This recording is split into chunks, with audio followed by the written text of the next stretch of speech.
O'Reilly. Check engine light on? Take the guesswork out of your check engine light with O'Reilly Veriscan. It's free and provides a report with solutions based on over 650 million vehicle scans verified by ASE certified master technicians. And if you need help, we can recommend a shop for you. Ask for O'Reilly Veriscan today. O'Reilly Auto Parts. The CBS Radio Mystery Theater presents...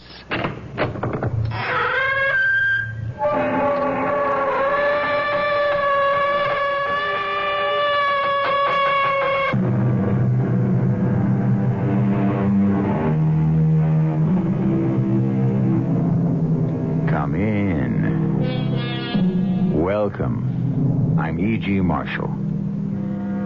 Things that are done, it is needless to speak about. Things that are past, it is needless to blame. So spoke the great Chinese philosopher Confucius. Confucius believed by many to be the wisest man that ever lived. Since our story is about wisdom, we had to put Confucius in there someplace.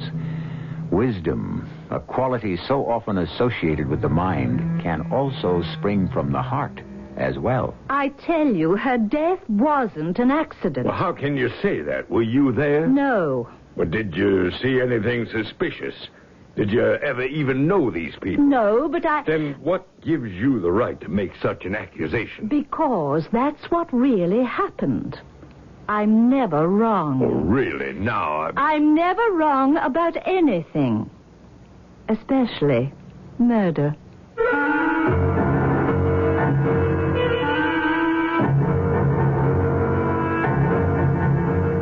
Our mystery drama, Sound Advice, was written especially for the Mystery Theater by Victoria Dan and stars Carol Teitel.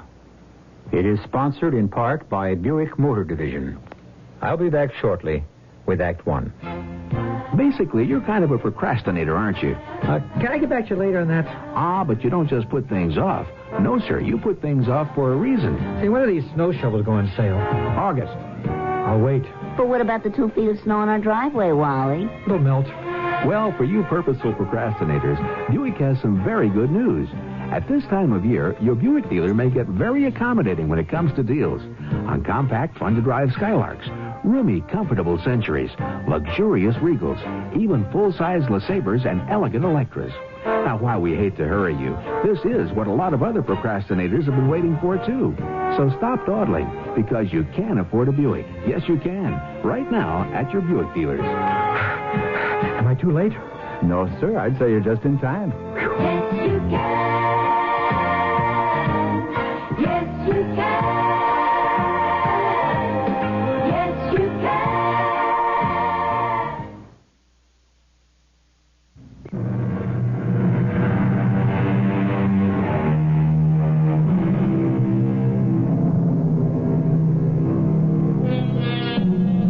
Nothing is given so profusely as advice, so the philosopher said. In a world constantly tormented by food, energy, and water shortages, isn't it reassuring to know that there is at least one commodity, advice, which will never be in short supply? Yet, despite the profusion of free wisdom, too many people feel the only advice worth taking is the kind you have to pay for. Perhaps that isn't so odd when you consider that we usually end up paying for even the free advice, often in ways we'd least expect. Did you say something, Freddie? You haven't heard a word I've said. Said about what? Oh, for Pete's sake. Oh, look at the absolute mess you've made of the paper. I should know better than to disturb you when you're reading Dear Doreen. What did you say? I bet there isn't a breakfast table in America where a man can have a decent conversation with his wife. You're all too busy reading that gossip column. It's not a gossip column. It's an advice column. It's the same thing. Some female poking her head into other people's business. What earth-shattering advice is the old bat giving today? Mavis? You really want to hear? Sure. Why not? The letter goes like this. Dear Doreen, I'm an attractive, fashionable housewife with immaculate habits. I can no longer stand living with my gauche, sloppy, inconsiderate husband. I want to tell him I am leaving him, but am afraid of his violent temper. What shall I do? Signed, Desperate in the Country. Desperate in the country? I bet there's no such person. Would you like to hear dear Doreen's reply? Not really. Dear Desperate, you and your husband are obviously mismatched. Forget his sloppiness. Forget his temper. And most of all, forget him. Sincerely, Doreen. Forget him? This dear Doreen is telling some lady to leave her husband? Yes. Some lady she doesn't even know? She's a phony. I bet she makes up all those letters. That's not true. I bet she even wrote that last letter. Desperate in the country. Who ever heard of a name like that? It was the only name I could think of. What? I wrote that letter to dear Doreen. You're kidding, right? I'm desperate in the country. What do you say? I'm leaving you, Freddie. You're what? Leaving you. I don't believe it. I mean it this time. Well, why? I can't stand it anymore. Well, aren't I a good husband, Mavis? Don't I buy you all those fancy clothes you want? Please, Freddie. Don't I let you watch what you want on television when there isn't a game on? I don't love you anymore. You don't? Now, listen. You're not leaving me just because some fishwife in a newspaper tells you to. Now, can't we be civilized about this? Civilized? You expect me to be civilized? This isn't the movies. There you go, shouting. Always shouting. I'm not shouting. Let me make this quite clear, Mavis. You're my wife. You're not leaving me. I've made up my mind. You'll never leave me. I will. I am. I won't let you. I will leave you if it kills me. Even if it kills you. I don't want to discuss it anymore. Just a minute. Where are you going? I have a headache. Sit down, Mavis. No. You just don't tell your husband you're leaving and then just walk off. Come back here. We're not finished. Let go of my arm. Not until you understand this, Mavis. You're not leaving me. My wrist. You'll never leave me. Please, Freddie, you're hurting me. You're my wife, and a wife has to be loyal to her husband. Let me go or I'll kick you. I swear. Oh, why, you... No, Freddie. Freddie, I only did it so you'd let go of me. No, but please, don't hit me. Don't hit me.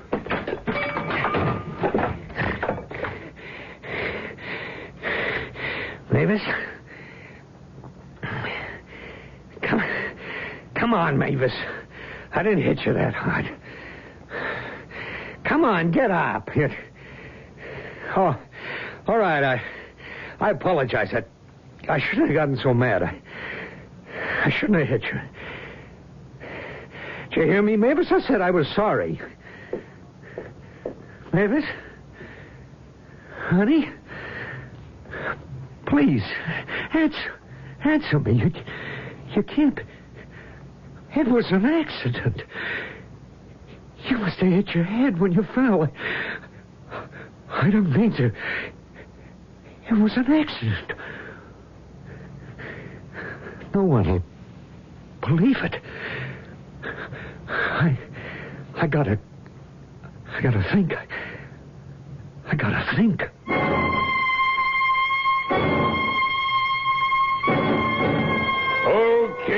Okay, keep it moving. Keep it moving. Can't you see we got an accident here? Hey, did a car really skid off the bridge, Sheriff? Come on there, no rubbernecking. Keep it moving. Wow, did a lady really drown? I told everybody to keep back. Now let that ambulance through. And make way for that stretcher. Oh, Joe, will you take over? Keep those people back. Keep that traffic moving. I got to talk with the husband.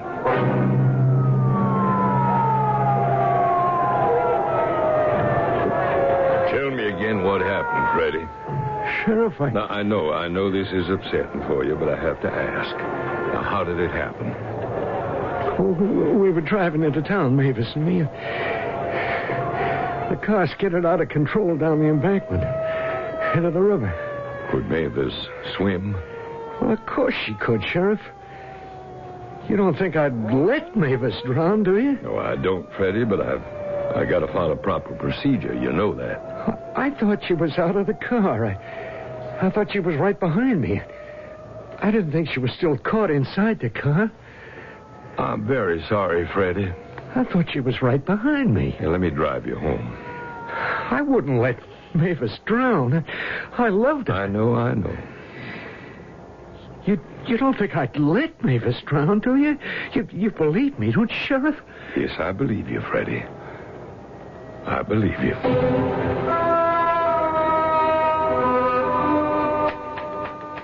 Dear puzzled, your mother-in-law does not know everything. Come in. Hello? Yes. I'm Jenkins Smith, new managing editor. Oh? I'm visiting the various departments, introducing myself to the staff. This is the Dear Doreen office? Yes, that's right, Mr. Smith. And you are... Doreen Compton. Doreen? You mean there really is a Dear Doreen? Who else do you think writes the column, Mr. Smith? I thought... I was sure it was just a name someone made up. You do it all alone? Is that so astonishing? Well, even when I tried to picture Dear Doreen as an actual person, I was sure she'd be older. Many people think of Doreen as... A doddering old maid. Your column has always fascinated me. I get the impression that isn't a compliment. Is there a point, Mr. Smith, that you are inadequately attempting to come to? You certainly live up to your reputation. Well, I wasn't sure I had one. A way with words. When Dear Doreen speaks, the whole world listens. And it is the whole world. You're syndicated. So doesn't it ever bother you? What? The power you hold? I don't believe in false modesty. I'm good and I know it. Well, I'll level with you, Doreen. I'm a newsman. I believe in reporting the news, period. No frills, no fashion centerfolds, no recipes, no advice to the lovelorn, no comics, just the news. But just the news doesn't sell newspapers. Say the word, Mr. Smith, and I'll gladly leave. Now, Doreen, no, I didn't There say... isn't another paper in this country that wouldn't pay me 5 times what I earn here. Yes. All I meant was what you write might not be what I think of as news. Still, as a journalist, you have a responsibility. Mr. Smith. Call me Jenkins. Mr. Smith. Yes. I am aware of my responsibility. But don't you ever wonder, with all this advice you give out, Wonder about what? if it's the right advice? But would I give it out if it weren't the right advice? Well, you're dealing with strangers.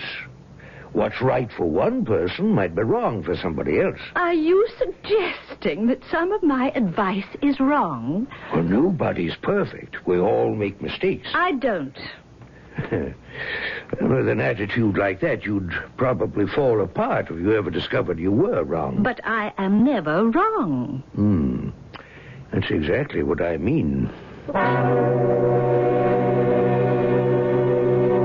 An attitude like that. No frills journalism, my foot. Doreen? Melissa, what took you so long? I'm famished. There was a new cashier, and he took forever.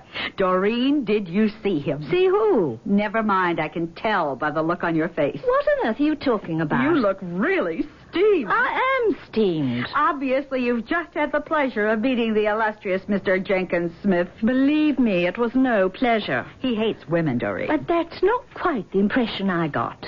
Well, not like that. I mean, he hates women on the paper. It's a fact. He thinks we're irresponsible. Melissa, how long have you been my secretary? 10, 11 years? Well, it bothers me that you are so vulnerable. Oh. I admit it did irritate me for a moment, suggesting I would ever dash off advice, serious advice, in a cavalier fashion. He said that. Well, now, doesn't it prove my point? Melissa, I would be lying if I denied that for just a second or two he challenged me to admit that I might have been wrong in any of my answers. He did. But that just isn't so. I have never given any advice that I did not have complete faith in. Smith was obviously asserting his new power as managing editor by preening his ego. I never thought about that. But how about lunch? Sure. Oh, I meant to tell you. On tonight's late edition, they cut off the last letter to make space for the obit. Oh, let me see. There, on page 47. An obituary for some ex-fashion model. Oh, Mavis Montrose died, but she used to model for fashion designs. I think she drowned or something. Mavis Montrose was married to a dairy farmer named Frederick Gumbler. You look startled. Mavis Montrose was Mavis Gumbler. What is it, Doreen? But why should that name sound familiar? Hold on a minute. Did you say Gumbler? Mavis Gumbler. Now, why does that name ring a bell? I have it. Desperate in the country. What did you say? Mavis Gumbler was desperate in the country. Remember, she wrote you a letter. That's right. She wanted to leave her husband. He had a violent temper. Their car skidded off the road, it says. Melissa, get Mrs. Gumbler's original letter out of the file. Sure, but what's it about? It's got to be a coincidence that she died so soon after I printed her letter in the column. Coincidence? I have a strange feeling about this. I can't quite explain it. She wanted to leave her husband. I told her to go ahead and leave him. Well, from what she said about him, it was good advice. Well, I thought so, too, or else I wouldn't have given it. Certainly. And, after all, good advice never killed anybody. Or, did it? What exactly is good advice? If we examine history, we can see it's always been the fashion to blame an individual for the hardships of many. The advisor, the oracle, the strategist, the sage, all have always been held responsible for devastating military defeats and countless economic disasters. Who really is to say that the burden for unfortunate advice lays with the one who gives it and not the one who follows it? I'll be back with Act 2 shortly.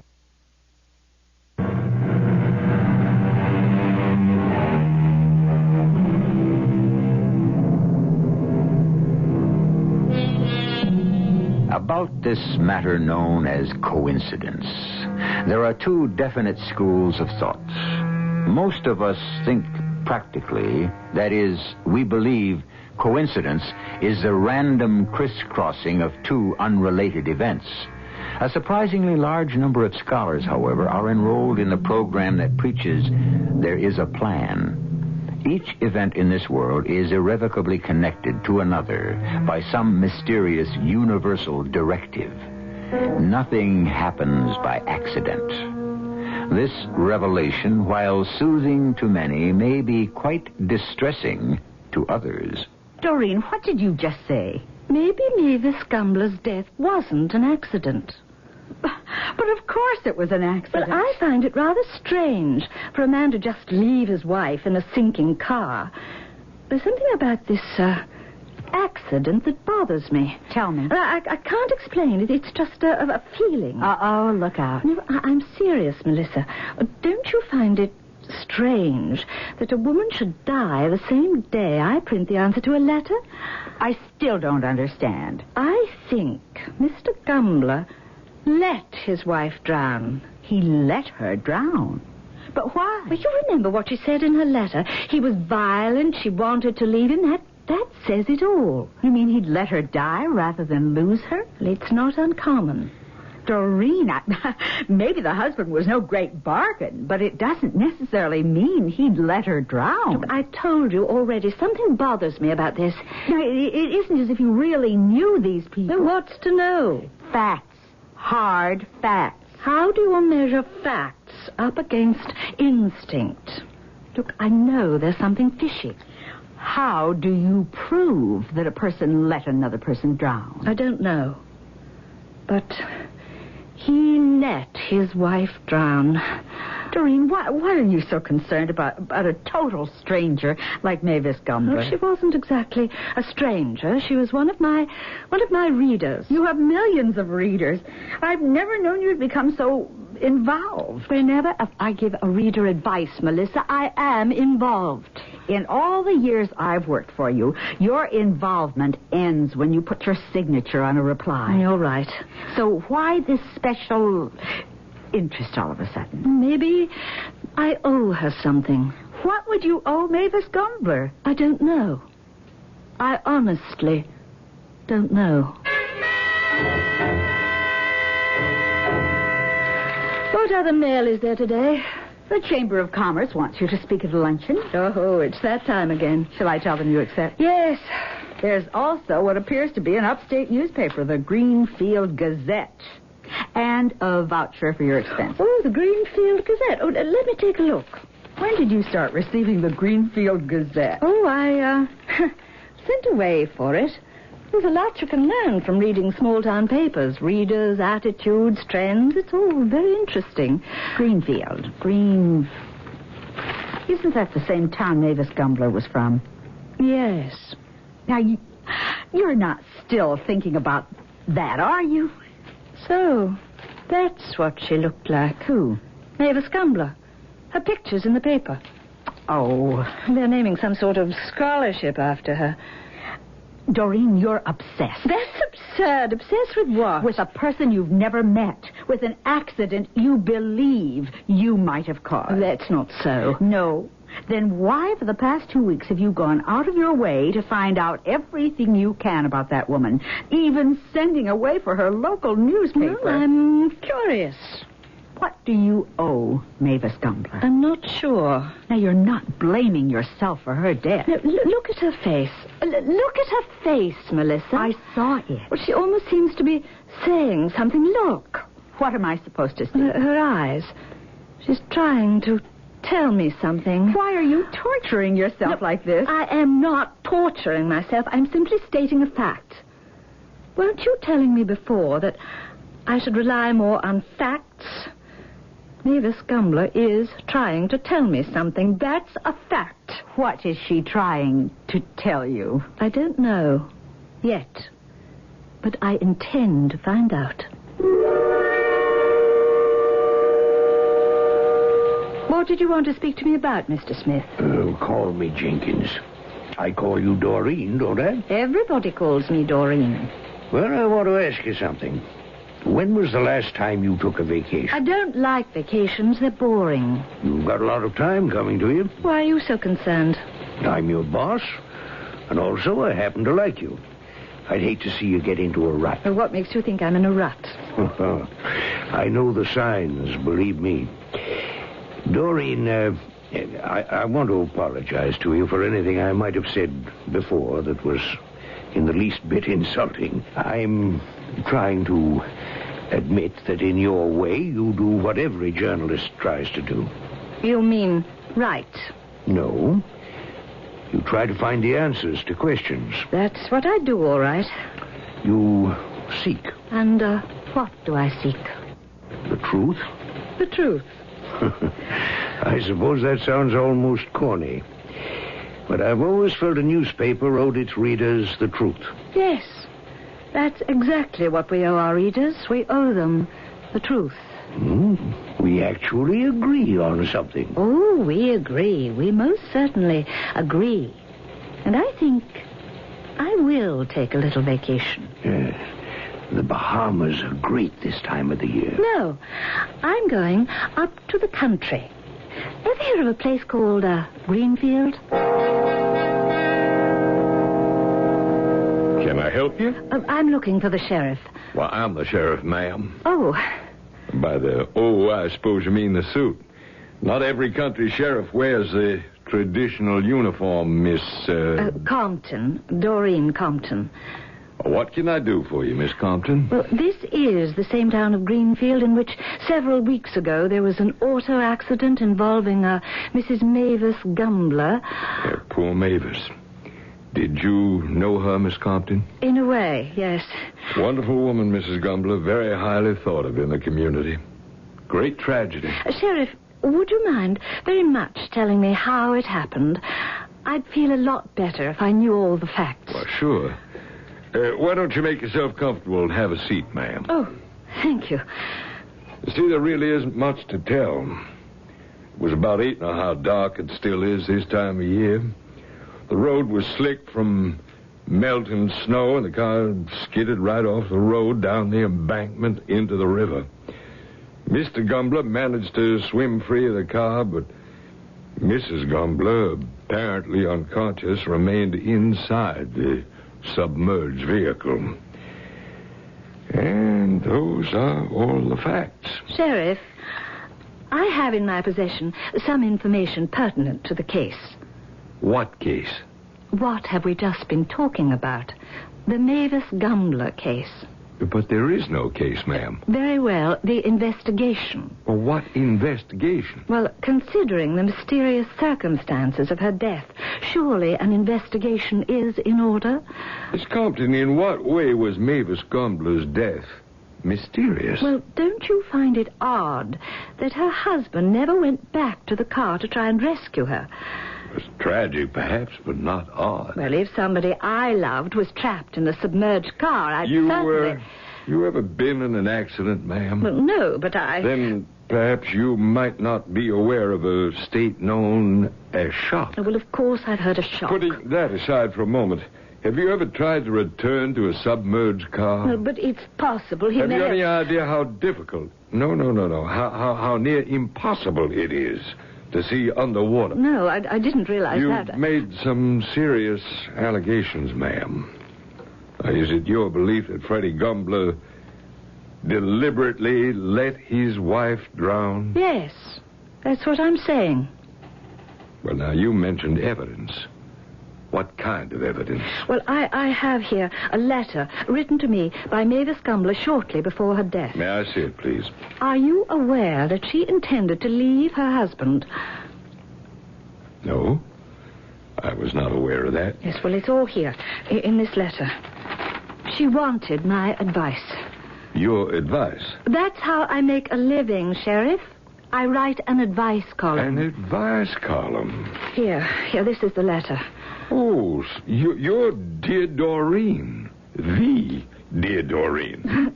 But perhaps this may sound rather silly to you, but the fact that she died so soon after writing this letter, and so soon after I printed my answer, well, it made me wonder whether or not the accident was coincidental. Well, Miss Compton, everybody knows Freddie had a temper.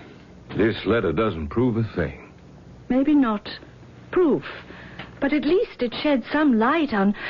Well, what I'm trying to say is, isn't it at all possible that Freddie, with his temper, would be so riled up at the thought of Mavis leaving him that he'd let her drown rather than let her walk out on him? Well, isn't that what you'd call a crime of passion? Now, you can't convince me what happened to Mavis Gumbler was a crime of passion. Didn't come here to start trouble. No, I'm sure you meant well. I owe it to Mavis Gumbler to find out the truth. Well, you answered her letter, and you told her to go ahead and leave Freddie, didn't you? Well, in fact, I did. Well, now, excuse me for saying this, but do you feel you owe Mavis something because you, perhaps, feel guilty? It's not guilt. Well, what is it? I have nothing to be guilty about. It's just a feeling I have, that's all. A feeling? Yes, Sheriff. It's a kind of intuition that I've always had. Something instinctively disturbs me about what happened to Mrs. Gumbler. You mean you came all the way up here because of a feeling? Perhaps if I could just see I've some... already anticipated your next question. Here you are, Miss Compton. There's a... Oh, photographs of a body. That's what you were about to ask me for, am I right? Is that Mavis Gumbler? After she was taken from the water, as you can see. Yes. Yes, I can see that. Well, haven't you ever seen a dead body before, Miss Compton? No, not a picture like this. No, not a... Wait, just a minute. This picture... I beg your pardon? There's something in this picture. It's wrong. What do you mean? Well, something just isn't right. Well, what isn't right? I don't know. I don't know. But this woman's death was not an accident.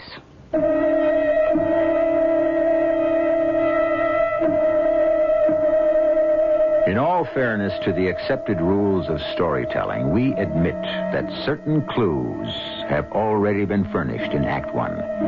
We like to think that you, the listener, have grown rather adept at deciphering the puzzles concocted here regularly. Detectives who use intuition as a means of solving mysteries are well aware that this phenomena is the subconscious mind's analysis of facts. I'll be back shortly.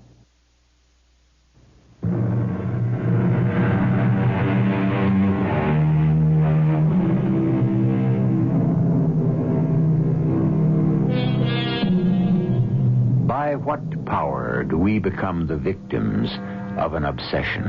Is it the power of guilt, vanity, or perhaps obsession is a force all of its own? Why would a woman travel hundreds of miles to a rural town in upstate New York to prove someone's death was not an accident? A person who was a total stranger? From where does the energy come that fuels each person's individual quest for truth? A quest so often launched with a double-edged sword.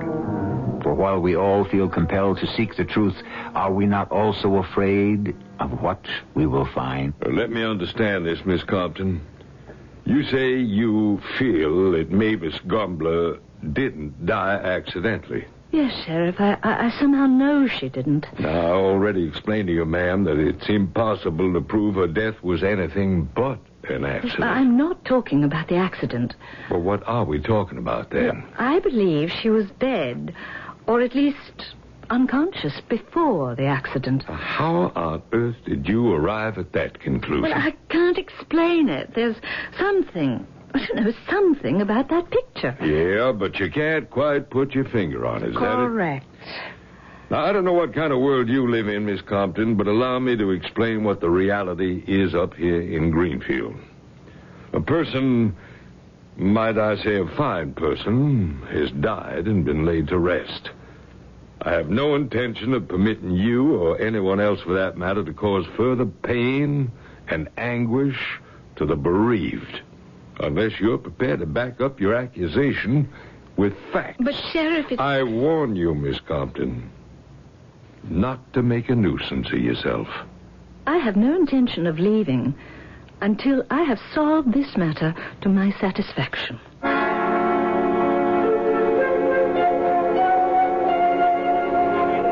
One thing about the country, it's beautiful at night.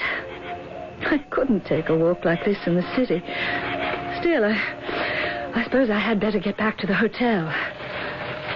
Oh, who's there? I said, who's there? Who are you?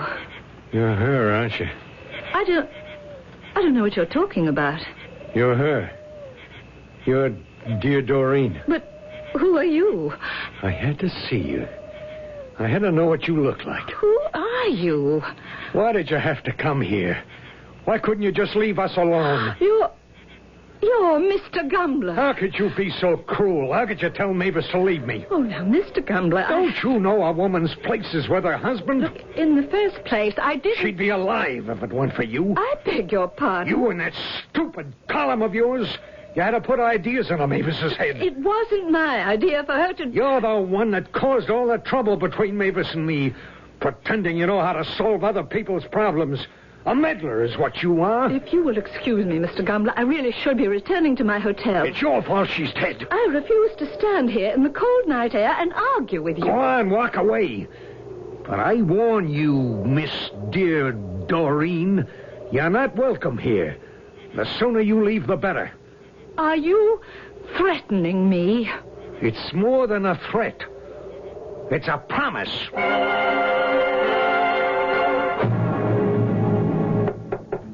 What on earth? Who is it? It's the sheriff, Miss Compton. Oh, just a minute. Sorry to disturb you at this hour, ma'am. Oh, Excuse the robe, Sheriff, but I was about to go to bed. Now, don't apologize.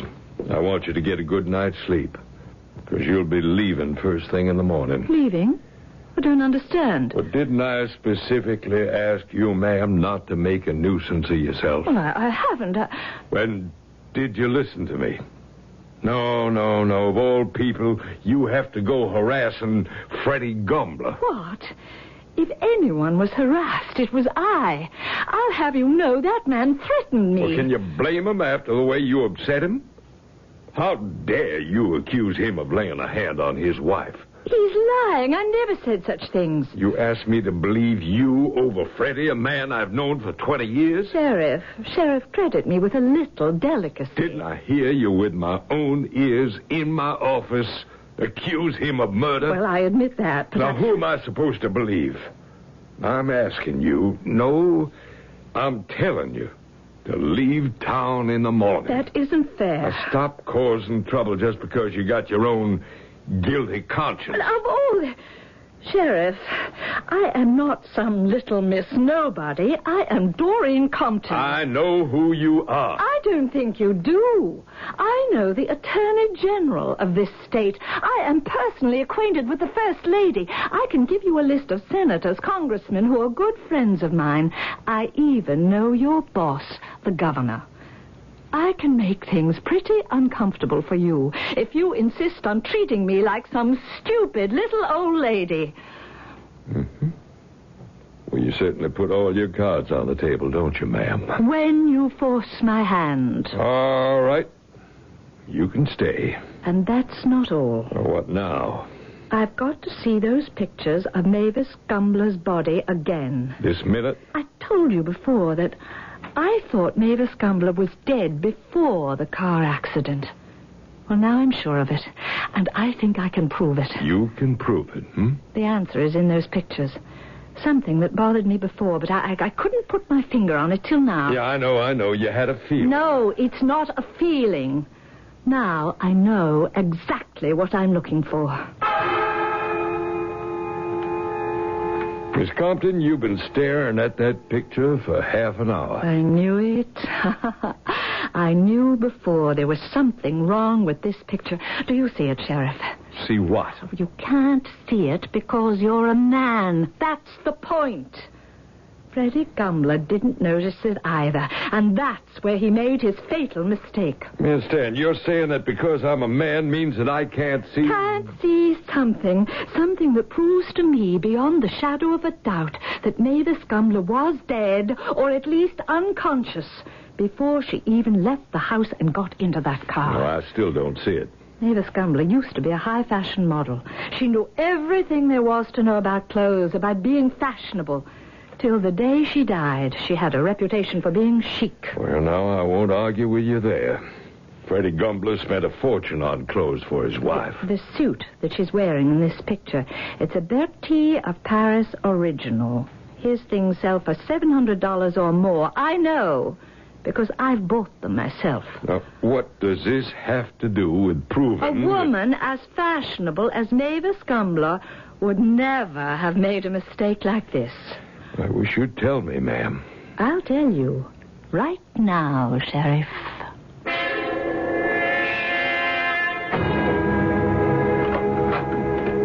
Sheriff, what's going on here? Sit down, Freddie. What's this all about? Freddie, I want you to tell me again, from the beginning, what really happened the day of the accident. What really happened? Well, Sheriff, I've already told you what happened. Tell me again. I don't understand. Just tell me, Freddie. Oh, wait a minute. Who's that over there? That's a stenographer. Well, why do you need it? What's going on here? Tell me the truth, Freddie. I already told you. Mavis and I had dinner, and we changed into our Sunday best for that party over at the Prestons. And then? Well, you know the rest. We were on the river road. The car skidded.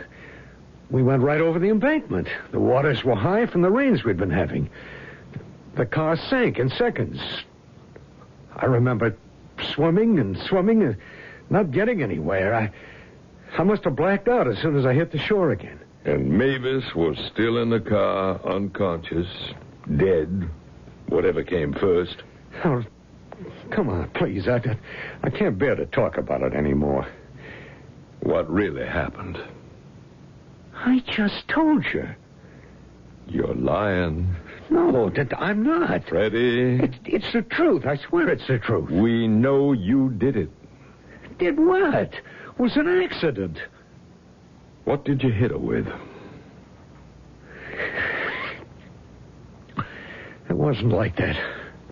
What was it like then? I hit her with my hand. I didn't think I hit her that hard. Was she dead? She was going to leave me, Sheriff. She couldn't stand for me to touch her anymore, she said.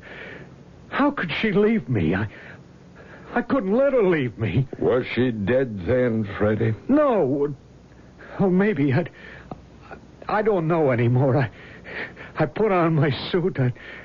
I dressed Mavis in her fanciest new outfit. I put her in the car. Like we were going to that party. Like nothing happened.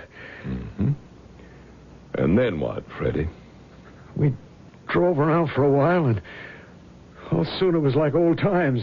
Me and Mavis all dressed up, going to town. I started to talk to her. Looks like more rain, Mavis. I said. Sheriff, I realized then she wasn't going to answer me. She was never going to answer me.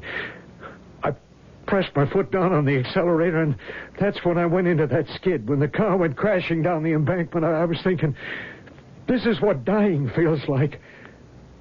But when the car hit the water and started to sink, and soon the water was up past the windows and dark and cold, and I still wasn't dead, I knew I was afraid. I didn't want to die. I wanted to live. And so you managed to get out of the car and leave Mavis behind. I left her behind. All right, Freddie. Sheriff, how did you know? How did I know? Your wife told me. Mavis told you? Her picture, Freddie. Her picture told me. Her picture? It was the one thing that proved your wife couldn't have dressed herself. But it took a woman to spot it.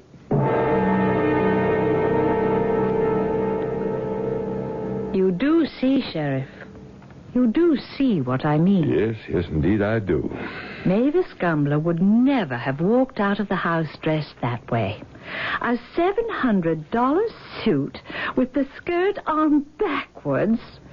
Anyone as fashion-conscious as she was would know that for this suit, the zipper does not zip up in the front. As good be out of the world as out of fashion, so the saying goes. As always, it's the little things, the so very insignificant details that become our undoing. The microscopic blunders, invisible to the untrained eye, just as easily emerge as glaring discrepancies to the more sophisticated observer. I'll be back shortly.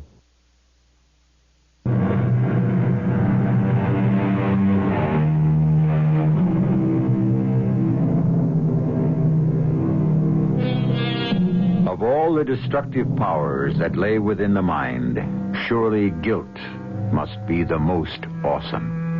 How are we to explain the vulnerability of even the most confident human being to the ravages of this simple emotion? What is this ceaseless drive to learn the truth at any cost? Perhaps the answer lies somewhere in our respect for those truths which are painful only when we avoid facing them. After all, are not the invisible burdens the heaviest? Our cast included Carol Teitel, Court Benson, Arnold Moss, and Martha Greenhouse. The entire production was under the direction of Hyman Brown. This is E.G. Marshall inviting you to return to our Mystery Theater for another adventure in the macabre. Until next time, pleasant dreams.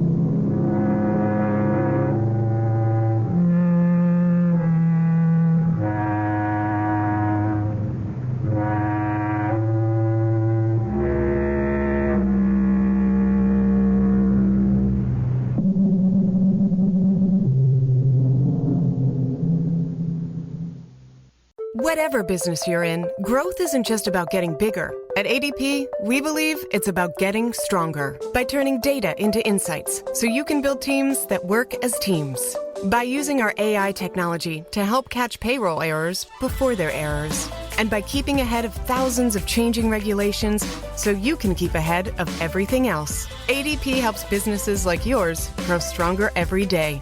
ADP, HR talent, time, and payroll. Bettering your business takes working with the best. With the James Hardie Alliance, you gain access to leads, training, networking, and support from the #1 brand of siding in North America. Achieve new levels of success by joining the James Hardie Alliance today.